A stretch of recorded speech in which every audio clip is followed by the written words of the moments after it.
What's up, guys and gals? This is Chris from Legendary Mana, and it's time for another episode of Brew'ers Corner, the show where we bring you a brew, and it's up to you to decide if you want to use it or you say it stinks.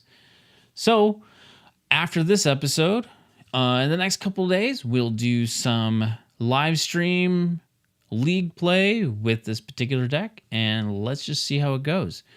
Then, during the live stream, we will take your recommendations, your thoughts, your criticisms, whatever you have to say, even if you're like, why are you playing this? Because this is dumb kind of comments. And that's okay because, well, everybody has their own opinion, and I respect everybody else's opinion.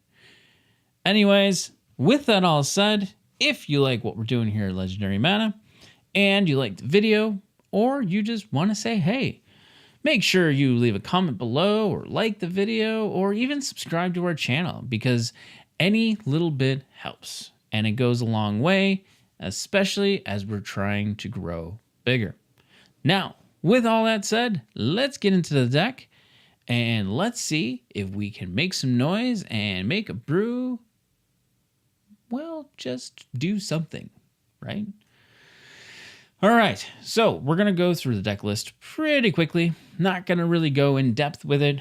I think a lot of it is very self-explanatory. We're calling this deck Life Tokens. If you want or have a better name for this deck, leave a comment below on what you think it should be.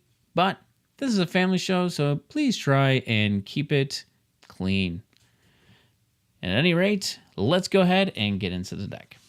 So we only have 4 creatures, actual physical creatures, in this deck.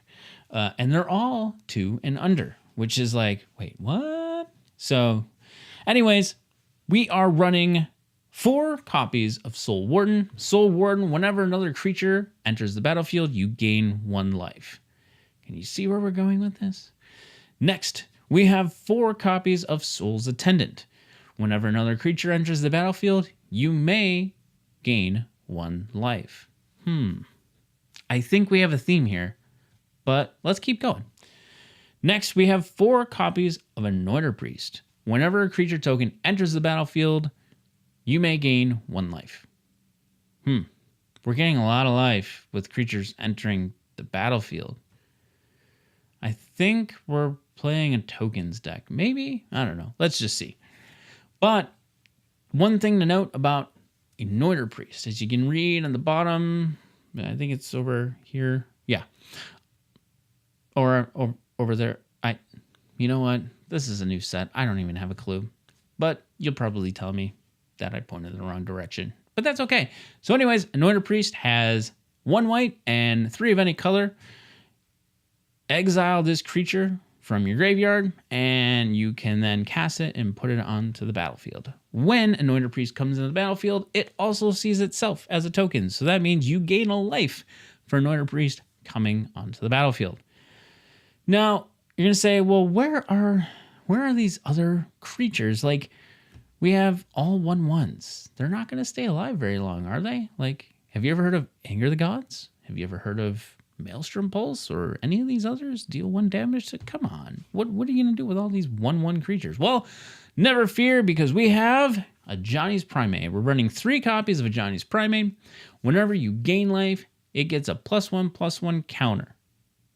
Wait, so I gain 9 life, it gets 9 +1/+1 counters? That's correct.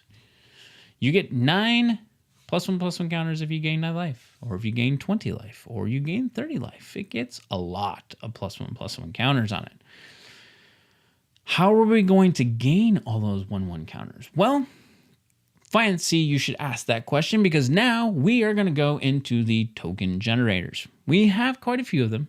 We'll start with the instant and sorcery type. We have 4 copies of Spectral Procession, which puts 3 1/1 spirit tokens out on the battlefield. Next, we have Lingering Souls, which puts 2 white spirit creature tokens on the battlefield. So there's that too. It also has flashback. So for 1 black and 1 of any color, you can cast or flash back Lingering Souls from the graveyard to then create 2 more tokens. That's pretty cool. So 4 tokens for the price of 5 mana. Yeah. Next, we are running 3 copies of Secure the Waste. 1 white and X can be anything you want. So if you have 10 mana, 5 mana, 4 mana, you play Secure the Waste for 1 white. The rest of that mana is a 1/1 white warrior creature token. So let's think about this. Spectral Procession, Lingering Soul, Secure the Waste. That's a lot of token generation and a lot of life. Yeah, it's 1 life of, per one that comes out on the battlefield, but you add all that up, you can end up pretty high up there, like if you were playing Commander life, right? Yeah, I think so. So next to that, we do have 1 enchantment that generates tokens, and we're running Oath of Gideon. 3 copies of Oath of Gideon. When Oath of Gideon enters the battlefield, create 2 1/1 white core ally creature tokens and put them on the battlefield. Also, Oath of Gideon, each planeswalker you control enters the battlefield with 1 more loyalty counter on it. Are we playing planeswalkers in this deck? I think so. So we are running 3 Oath of Gideon because both it gives us more loyalty counters on our planeswalkers. And it creates us 2 tokens, which who wants more creature tokens? I do.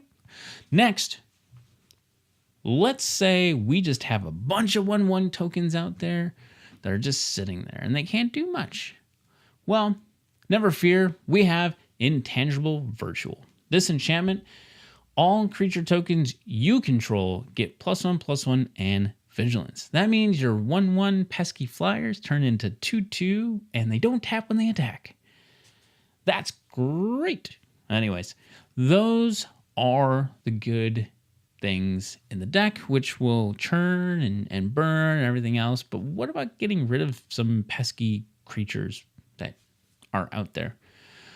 Well, we're only running 1 removal card, and that's Path Exile. 3 copies of them, for that matter.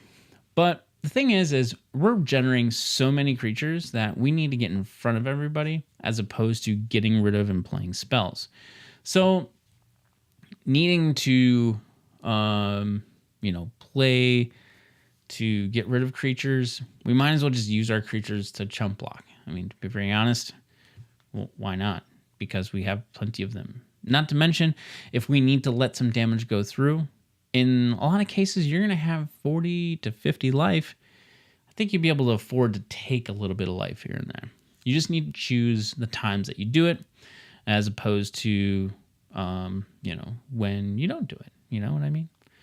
Okay, so now the fun begins with the planeswalkers. We're running 2 different planeswalkers in the main deck. And the first one, we're running 3 copies of Elspeth Tirel, or Tirel, whatever the name is. You will tell me in the comments below that I said it wrong, and that's okay, because I don't know how to spell it. I don't know how to pronounce everything correctly. Anyways, we're running 3 copies of Elspeth Tirel. We'll say Tirel, right? Yes. So the +2, you gain 1 life for each creature you control. That's pretty good. A -2 is put 3 1/1 white soldier creature tokens out on the battlefield. That's not bad either. -5, destroy all other permanents except for lands and tokens. Ooh.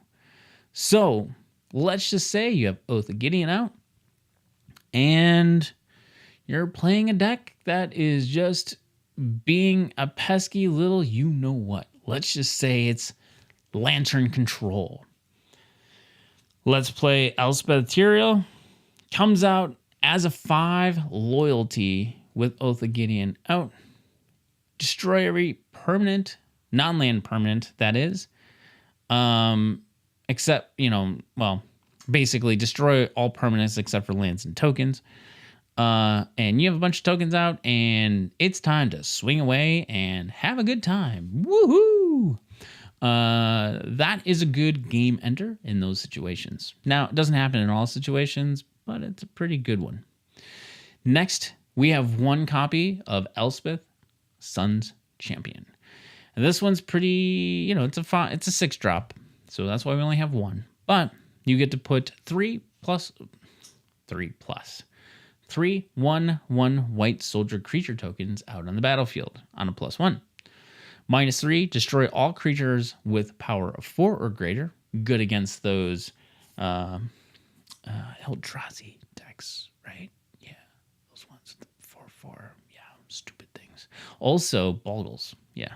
See ya. Bye-bye.